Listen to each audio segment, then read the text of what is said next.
सबको राधे राधे, जय श्री कृष्णा।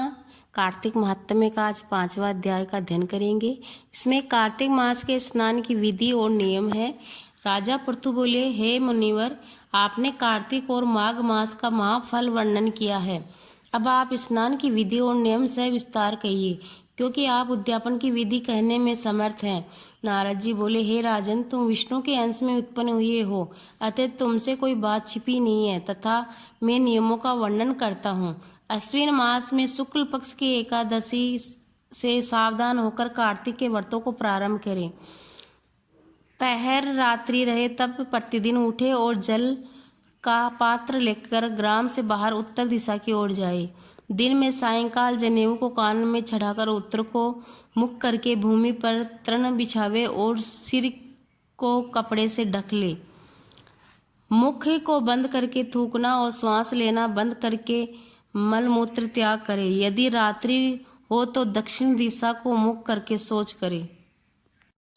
स्विषेंद्रियों को हाथ में पकड़कर उठे और मिट्टी लगा लगाकर जब तक दुर्गंध दूर न हो धोते रहे। शीशन में 1 बार, गुद्दा में 7 बार और 10 बार बाएं हाथ में एवं दोनों हाथों में फिर 7 बार मिट्टी लगाकर धोवे। यह नियम इस तरह गृहस्थी करे। ब्रह्मचारी को इससे दूना, वामप्रस्थ को तिगना और साधु सन्यासी को चौगुना शौच क्रिया करना उचित है। जो शौच क्रिया दिन के लिए कही है उसमें आधा रात्रि में, इससे भी आधा रोगी करे और इससे भी आधा मार्ग में चलने वाला करे। नहीं करने से संपूर्ण क्रिया निष्फल हो जाती है। जो मुख शुद्ध नहीं करते उनको मंत्र फलदायक नहीं होते, इसलिए दातुन करना भी अत्यंत लाभदायक है। दातुन लाते समय निम्न मंत्र बोलकर प्रार्थना करें। आयु वरलम यशो वर्च है प्रजा पशु वशूनि च ब्रह्म प्रज्ञाम च मेधाम त्वं नो देहि वनस्पते।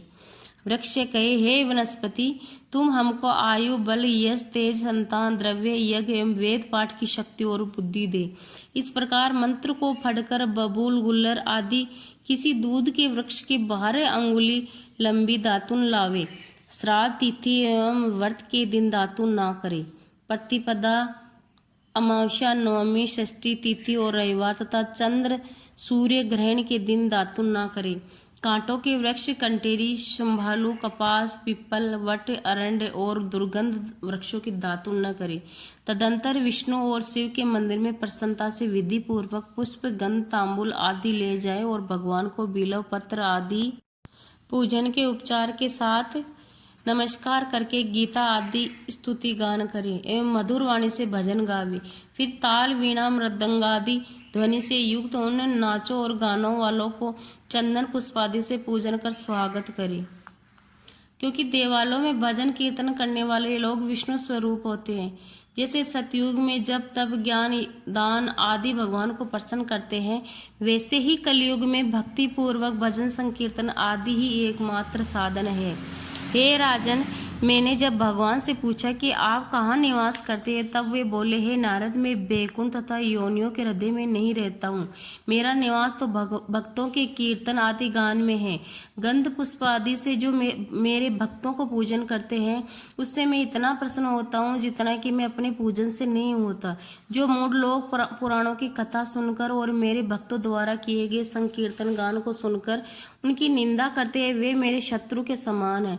सिरस्थ, धतूरा, कंटेरी, मल्लिका, केसर, आर्किड और कनेर के फूल से विष्णु भगवान की पूजा नहीं होती। गुड़हर, कुंद, सिरस, जूही, चमेली, मालती, केतकी आदि के फूलों से शिव की पूजा नहीं होती।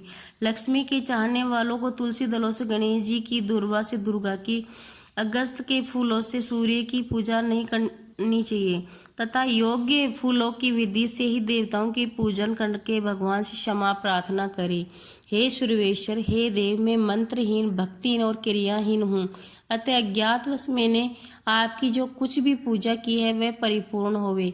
फिर प्रदक्षिणा करके दंडवत प्रणाम भगवान की कीर्तन, स्तुति आदि करके प्रसन्नता के लिए तथा उनके सम्मुख गान आदि करके प्रार्थना द्वारा अपराध क्षमा करावे। जो कार्तिक मास की आधी रात्रि में विधि पूर्वक विष्णु और शिव का पूजन करते वे अपने पूर्वजों सहित निष्पाप होकर बैकुंठ को चले जाते हैं। इसी के साथ अपना ये 5वां अध्याय को यही विराम देंगे। इसके सबको राधे राधे, जय श्री कृष्णा।